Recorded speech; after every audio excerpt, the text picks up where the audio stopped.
반갑습니다. 오늘 우리에게 주신 하나님의 말씀은 에베소서 2장 19절에서 22절의 말씀입니다. 제가 읽어드릴게요. 주님의 말씀을 들으십시오. 그러므로 이제부터 너희는 외인도 아니요 나그네도 아니요 오직 성도들과 동일한 시민이요 하나님의 권속이라. 너희는 사도들과 선지자들의 터 위에 세우심을 입은 자라. 그리스도 예수께서 친히 모퉁이 돌이 되셨느니라. 그 안에서 건물마다 서로 연결하여 주 안에서 성전이 되어가고 너희도 성령 안에서 하나님이 거하실 처소가 되기 위하여 그리스도 예수 안에서 함께 지어져 가느니라. 아멘. 오늘 우리가 에베소서를 읽었는데요. 바울의 시대에 에베소는 이방신들이 굉장히 많은 도시였고 굉장히 큰 도시였기 때문에 정말 다양한 사람들이 모여 살고 있었습니다. 이들이 한 교회에 모이게 되었는데요. 어떤 사람들이 모였는가? 12절에 보면 이렇게 되어 있습니다. 그때 너희는 그리스도 밖에 있었고 이스라엘 나라 밖에 사람이라. 약속의 언약들에 대하여는 외인이요 세상에서 소망이 없고 하나님도 없는 자이더니. 한마디로 구원받지 못할 사람들이었다라는 말이죠. 그뿐 아닙니다. 모인 사람들끼리 서로 함께 할 수 없는 사람들이었어요. 그래서 에베소서 2장에 보면 한 단어가 두 번 반복해서 나오는데요. 그 단어가 뭐냐면 원수라는 단어입니다. 14절에 나오죠. 원수된 것. 16절에도 나오죠. 원수된 것. 그러니까 에베소 교회에는 어떻게 보면 함께 있어서는 안 되는 서로 원수 같은 사람들이 모이는 거예요. 생각해보면 그럴 수 있을 것 같아요. 에베소 교회는 유대인도 있었고 로마 사람도 있었거든요. 유대인 입장에서 보면 로마인은 자기 나라를 침략한 침략자잖아요. 서로 사이가 좋을 수가 없죠. 마치 이전에 우리나라와 일본과 비슷한 거죠. 에베소 교회에는 귀족들과 천민들도 함께 모였습니다. 자유인과 노인은 어땠을까요? 그 시대의 상황에서는 같이 할 수 없는 사람들이 모이는 곳이 바로 에베소 교회입니다. 원수들은 멀리 있어야죠. 그럼 서로 신경도 안 쓰고 살면 되잖아요. 그런데 원수들이 교회 안에 모인 거예요. 그런데 그게 주님의 뜻이랍니다. 16절을 읽겠습니다. 또 십자가로 이 둘을 한 몸으로 하나님과 화목하게 하려 하심이라. 원수된 것을 십자가로 소멸하시고 그러니까 여러분 교회 안에서 원수를 만나잖아요. 그것은 하나님의 뜻입니다. 생각해보면 예수님의 12제자부터 문제가 있었습니다. 제자들 가운데 하나가 마태라는 전직 세리가 있죠.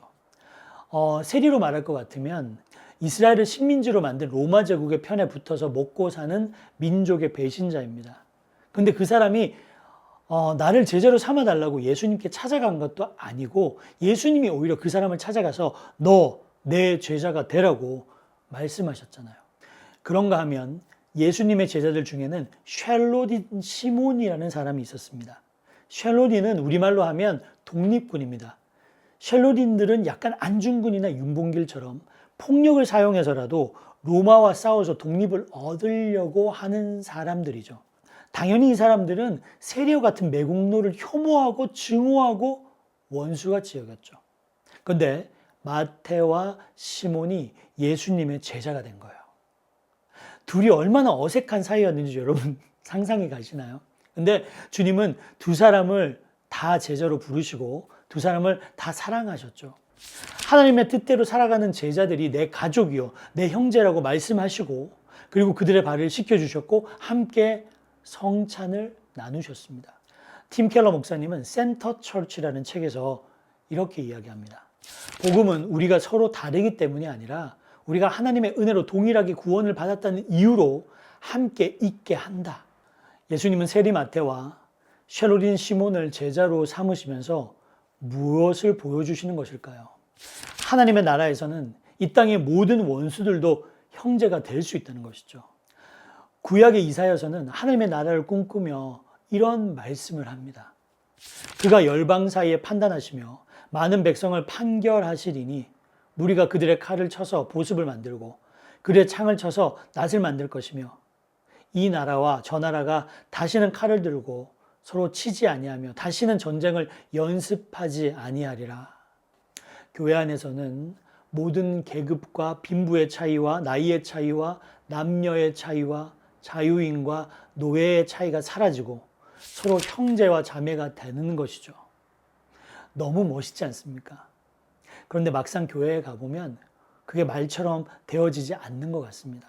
이론과 실제는 달라도 너무 다르죠.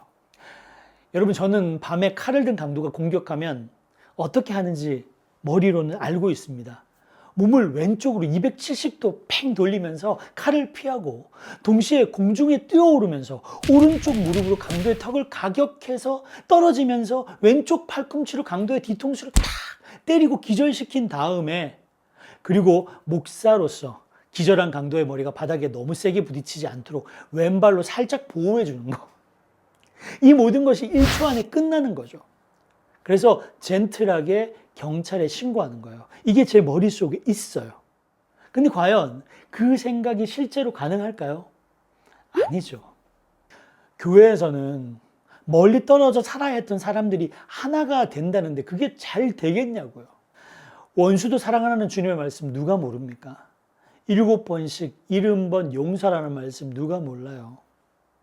누가 오른뺨을 때리면 왼쪽을 돌려대라는 말씀 누가 모릅니까? 그런데 잘 안 된다는 게 문제죠.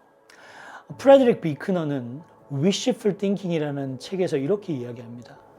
교회는 가장 이상적인 곳이며 동시에 가장 현실적인 고통을 겪는 곳이다. 교회는 정말 다양한 사람들, 그리고 한 자리에 있을 수 없는 사람들이 모인 곳이라는 걸 누가 몰라요. 그런데 교회에 와보면 같이 하기 어려운 사람들이 보이는 걸 어떡합니까? 민주당도 보이고 국민의힘도 보이는데 어떡해요? 물론 좋은 사람들도 있기는 있지만 교회는 완벽한 공동체가 될 수 없는 거예요. 바울은 그런 고민을 하는 에베소 교회에게 이렇게 말합니다. 너희는 성령 안에서 하나님이 거하는 처소가 되기 위하여 그리스도 예수 안에서 함께 지어져 가느니라. 함께 지어져 가느니라. 우리가 다른 성도들과 함께함을 꿈꾼다면 꼭 알아야 할 것이 있습니다. 교회의 성도들은 예수 안에서 함께 지어져 가는 사람들이라는 말씀입니다.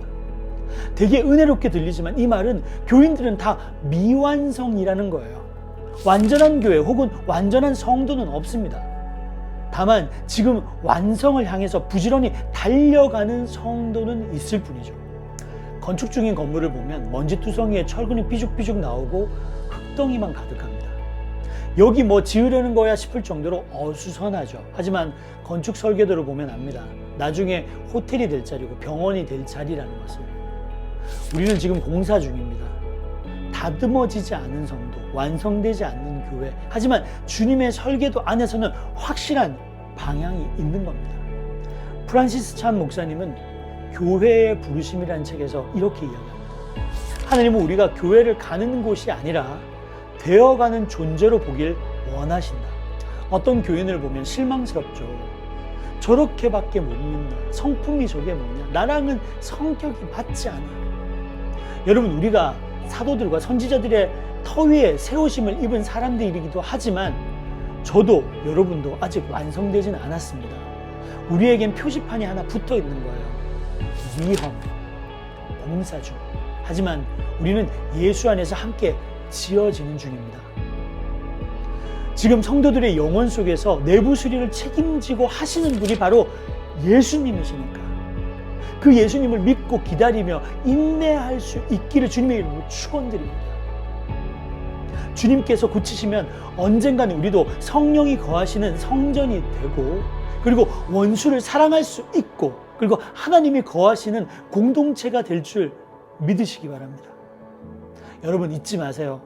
하나님이 여러분과 함께 하시며 교회는 예수님과 함께 아름다운 공동체로 지어지게 될 것입니다.